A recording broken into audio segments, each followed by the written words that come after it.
So you guys been wanting me to change the theme song sound quality, but I'm gonna keep the same song. So here we go. This girl reviews movies, games, and books. Just how she plays them, and she does that. She does it with the cat. Does that make her crazy? Does that make her crazy? Probably. Hopefully that fixed the audio. Crazy Cat does not own any of these pictures or books or pictures. I use them under fair use for educational purposes, so the people who watch them learn a little bit something when they do it. Hopefully that fixed the audio. I accidentally did all those years ago. No, I don't want to do this. I'm scared of this thing. Please work it.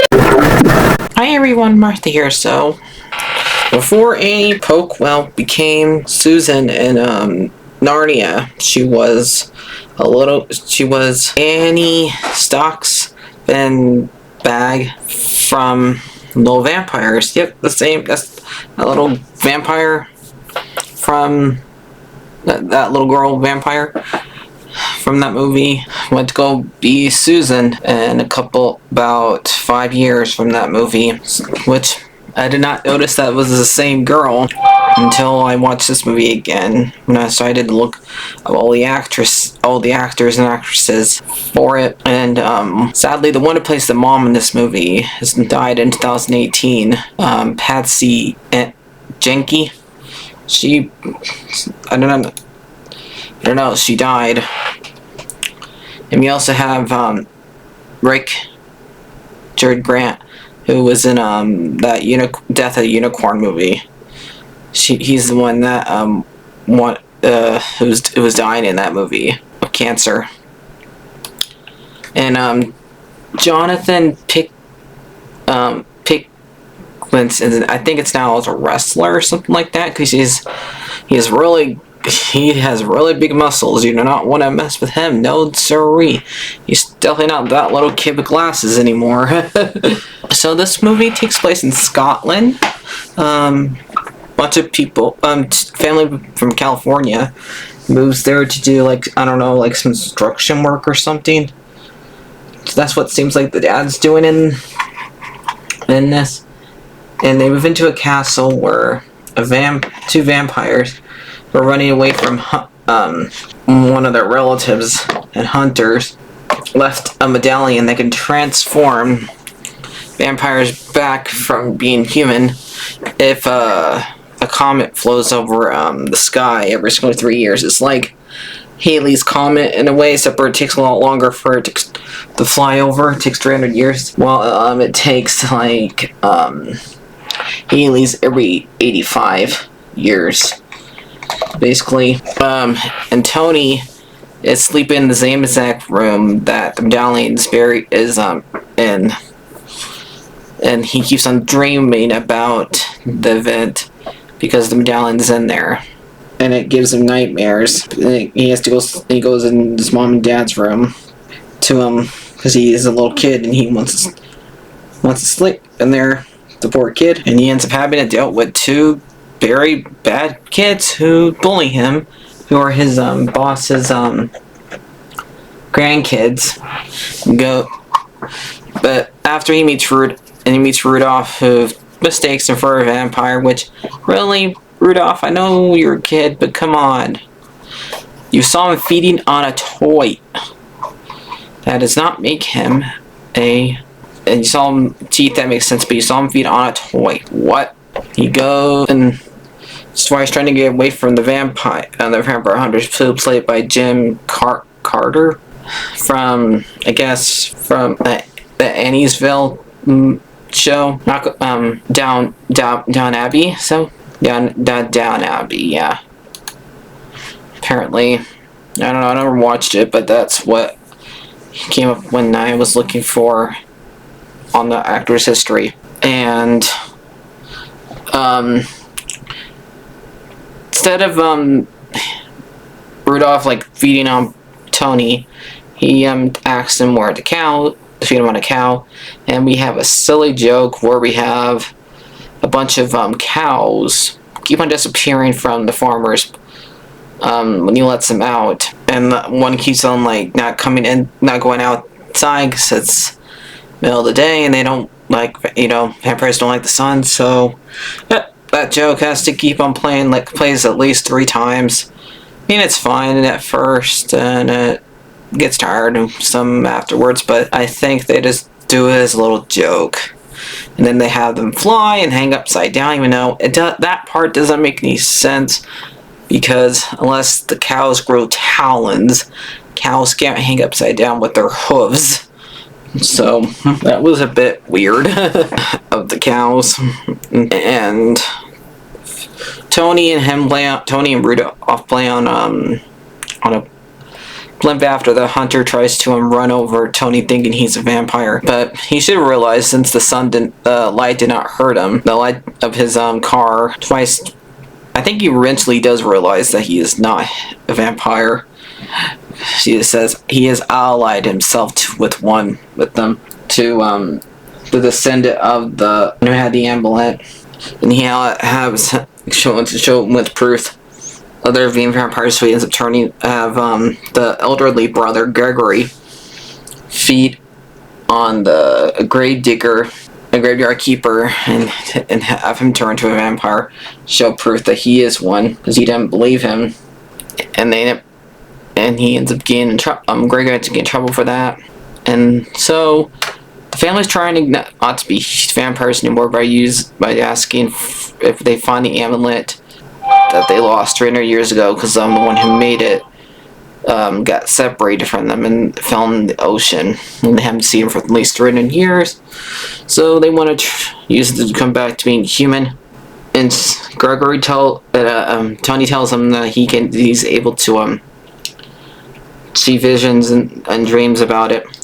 So he touches the dad's necklace where the alien would go, and he has a vision, and so does the dad, of seeing the old friend in a cave being found by his dad's boss, his ancestor, with her coat of arms, to warm it up with her cloak. And then he finds her grave by going to his dad's boss's castle, and following the boss and the hunter around, and falling inside there and touching the necklace after he gets trapped. And Annie and Rudolph goes and saves him after he whistles, and Annie hears them, and they have to cover themselves up because they don't want to get hurt by the sun. I mean, this movie has pretty good evades the laws of vampires pretty good, except for the whole entire part about finding them, and that's the only part they forgot. Because since Rudolph's able to fly right into his window without having been invited in, and stay inside of his trunk, and he tells him what the biggest Nintendo color that he has, a Game Boy Color. I never had one of those as a kid, but that's what I think it was, a Game Boy Color. And he calls him, says Nintendo, duh. But really, Rudolph has an excuse. He's been a vampire since the 1700s, because he says he's been a vampire for 300 years, or at least the 1700s or 1800s. So yeah, and that did not exist back then. But really, you should really think that a vampire cannot play any game system when they're basically being hunted their whole entire time alive as a vampire. But okay, whatever. And after they find out the truth, both Rudolph and Tony go back to Tony's room to go and find out where the amulet was and bring it back. And the hunter kidnaps Tony, takes to keep the amulet, and then the cows attack the car and cover it with cow poop, so he can't see where he's going. He's driving in the car and falls off a cliff and takes a blimp that Rudolph and Tony were playing on, Tony turns off the lights so Rudolph can help it out before the hunter goes off the cliff, and they take it back to where the vampires and Tony's parents, who I guess were hypnotized since that trick's there to drive them there, since the dad can't fly. He needs some way to because he was too hurt from what the hunter did to them when by taking up all the hit of the light, so he could not fly. So he has to ask Tony's parents to drive them there by hypnotizing them, basically. And then they tell the other vampires, do not touch them, they are friends.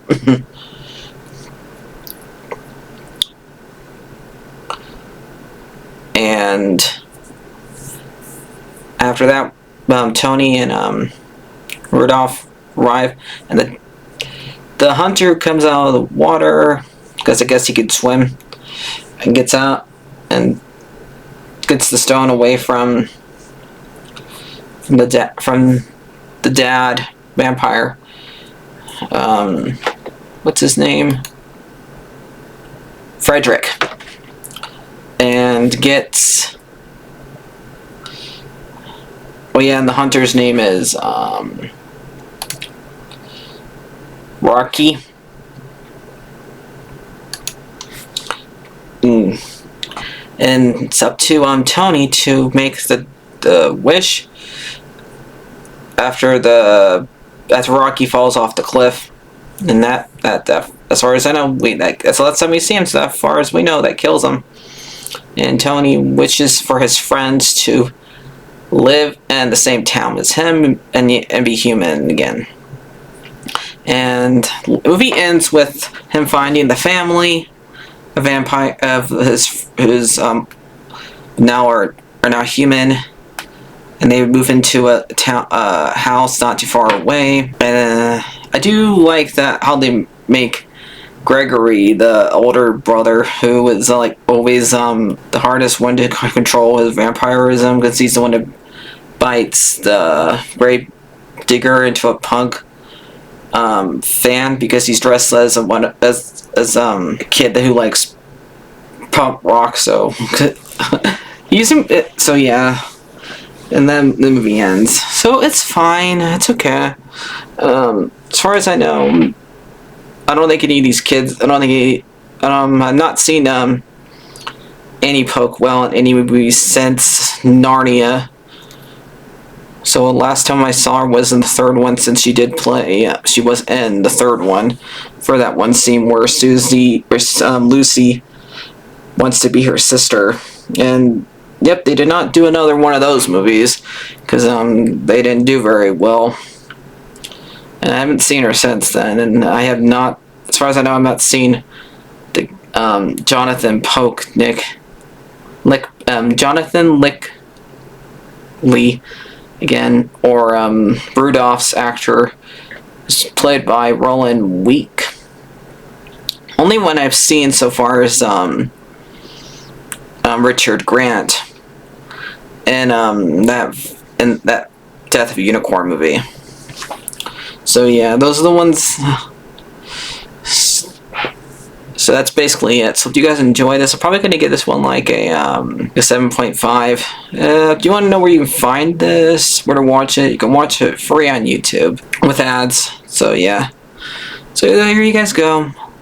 This one was directed by Uther Inker, and it was produced by New Line Filma, Warner Brothers Pictures, and Englert Production. So, like 3 different. And I bet the CEO had it removed from HBO, probably, knowing him. So HBO Max. So yeah, because he's been moving everything off of there. So there you guys go. I'll see you guys later. Bye bye. Happy Halloween.